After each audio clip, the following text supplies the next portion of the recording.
Henry Ford was born in 1863 in rural Michigan. From a young age, he was surrounded by the simplicity and hard work of farm life, but his interests lay elsewhere. Farm life did not interest him. While others were content with the rhythms of planting and harvesting, Henry's mind was captivated by the intricate workings of machinery. He was fascinated by machinery, the gears, the levers, the way everything fit together to create movement and power. It was like magic to him. At a young age, I showed a natural aptitude for mechanics. I would spend hours disassembling and reassembling watches, marveling at the precision of their tiny parts. I tinkered with watches and learned about steam engines. The steam engine, in particular, captured my imagination with its potential to revolutionize transportation and industry. My passion for machines led me to Detroit. The city was a burgeoning hub of innovation and industry, a place where dreams of mechanical marvels could come to life. The city was rapidly becoming a center of industry. Factories were springing up and the air was thick with the promise of progress and the hum of machinery. I took a job at the Edison Illuminating Company and worked my way up to chief engineer. It was a position that allowed me to hone my skills and learn from some of the best minds in the field. All the while, I continued to tinker and dream of building a horseless carriage. I spent countless nights in my workshop, sketching designs and experimenting with different mechanisms. In my spare time, I built my first automobile. It was a labor of love, a project that consumed my thoughts and fueled my ambitions. I called it the quadricycle. It was a modest beginning, but it represented a giant leap forward in my journey to revolutionize transportation. It was a simple vehicle with 4 bicycle tires and a 2-cylinder engine, but it worked. The feeling of seeing it move under its own power was indescribable. The quadricycle was a sign of things to come. It was a tangible proof that my ideas could work, that my dreams could become reality. My dream was becoming a reality. Each success, no matter how small, was a step closer to my ultimate goal. I was determined to build a car for the masses, a vehicle that was affordable, reliable, and accessible to everyone, not just the wealthy. This vision would drive me to innovate and push the boundaries of what was possible in the automotive industry. My early attempts at car manufacturing were met with mixed success. I formed 2 companies before Ford Motor Company. These ventures provided valuable experience. I learned from my mistakes and refined my vision. In 1903, I established the Ford Motor Company. I was 40 years old. I was driven by a singular goal: to create an affordable and reliable automobile for everyone. I believed in the power of technology. I saw the automobile as more than a luxury. I saw it as a tool for progress. The early days of Ford Motor Company were challenging. There were financial struggles and technical difficulties, but I persevered. My determination was unwavering.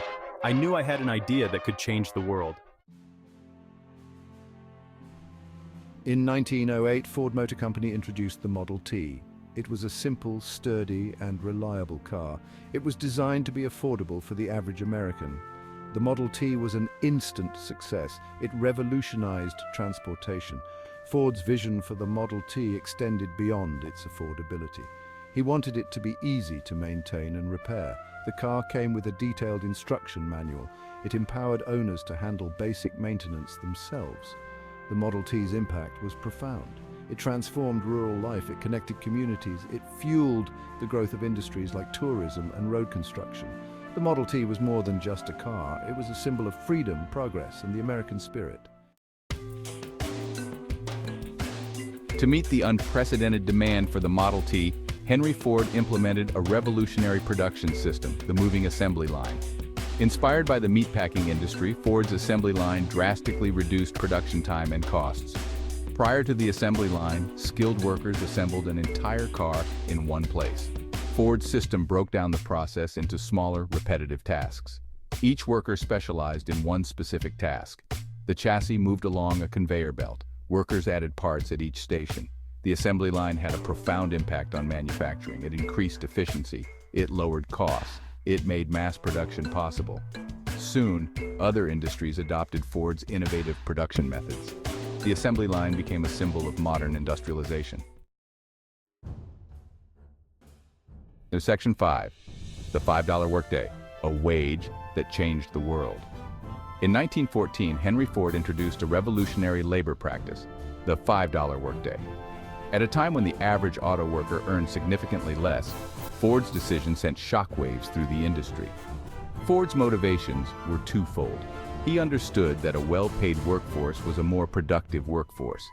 He also believed that his workers should be able to afford the cars they built. The $5 workday was a radical concept. The impact of Ford's decision was significant. It improved the lives of his workers, it reduced employee turnover, it attracted skilled labor to Detroit. The $5 workday set a new standard in industrial relations. It solidified Ford's reputation as an industrial pioneer. Section 6. Ford's global reach. From Detroit to the world. As Ford Motor Company grew, so too did its global ambitions. Ford established manufacturing plants and distribution networks around the world, reaching far beyond its humble beginnings in Detroit. The company brought its efficient production methods and affordable cars to new markets, revolutionizing the automotive industry on a global scale. Ford's expansion was driven by a belief in the universality of its products. The company believed that everyone, regardless of their location, deserved access to reliable and affordable transportation. The Model T, in particular, was a global success. It became a symbol of innovation and accessibility, capturing the imagination of people worldwide. Its simplicity and durability made it well-suited for various road conditions and climates.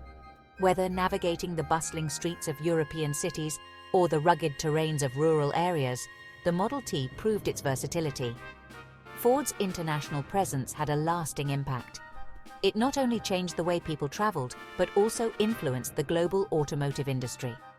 It helped popularize the automobile on a global scale, making cars an integral part of daily life for millions of people. It fostered economic growth in developing countries. By establishing factories and creating jobs, Ford contributed to the economic development of many regions. It established Ford as a truly global brand. The iconic Ford logo became a familiar sight in cities and towns around the world. Ford's vision extended beyond borders. The company aimed to connect people and places, breaking down geographical barriers through mobility. Henry Ford wanted to put the world on wheels. His dream was to make transportation accessible to everyone, and through his company's global reach, he succeeded in doing just that. Section 7. Post-war powerhouse Mustang and the Golden Age. This era marked a transformative period for the American automotive industry, with Ford leading the charge. Following World War II, Ford experienced a period of significant growth and innovation. The company was determined to meet the demands of a rapidly changing world. The company introduced iconic models like the Thunderbird and the Mustang. These vehicles were not just cars, they were statements of style and engineering prowess. These cars captured the spirit of post-war optimism and prosperity. They were symbols of a brighter future, reflecting the economic boom and the American dream. They became symbols of American style and freedom. The open road was calling, and Ford's cars were the perfect companions for the journey. The Ford Mustang, in particular, was a sensation. It wasn't just a car, it was a cultural phenomenon that captured the hearts of millions. Introduced in 1964, the Mustang created a new market segment, the pony car. It was sporty, it was stylish, it was affordable. It offered a sense of freedom and adventure that was previously unattainable for many. The Mustang appealed to a younger generation of drivers. It was the car of choice for those who wanted to make a statement, who wanted to be seen and heard. Ford's success in the post-war era was driven by its ability to adapt to changing consumer tastes. The company was always one step ahead, anticipating what the public wanted before they even knew they wanted it. The company embraced new technologies, it invested in design. Ford was not afraid to take risks, to push the boundaries of what was possible in automotive engineering. It understood the importance of marketing and branding. Ford's advertising campaigns were legendary, creating a powerful image that resonated with consumers. Ford's legacy was solidified during this period. The company's commitment to quality and innovation ensured its place in automotive history. It became an American icon. The Ford Mustang, in particular, remains a symbol of freedom, style, and the enduring spirit of innovation that defines the American automotive industry. Section 8. Navigating Troubled Waters. Challenges of the late 20th century. The latter part of the 20th century brought new challenges for Ford Motor Company. The oil crises of the 1970s led to a surge in demand for fuel-efficient cars. Japanese automakers in particular were quick to capitalize on this shift in consumer preferences. Ford faced increased competition from abroad. Japanese cars were perceived as being more reliable and fuel efficient. Ford's reputation for quality suffered. Sales declined. The company found itself at a crossroads. It needed to adapt. It needed to innovate. Ford had to confront its reputation for building low-quality vehicles. It had to regain its competitive edge.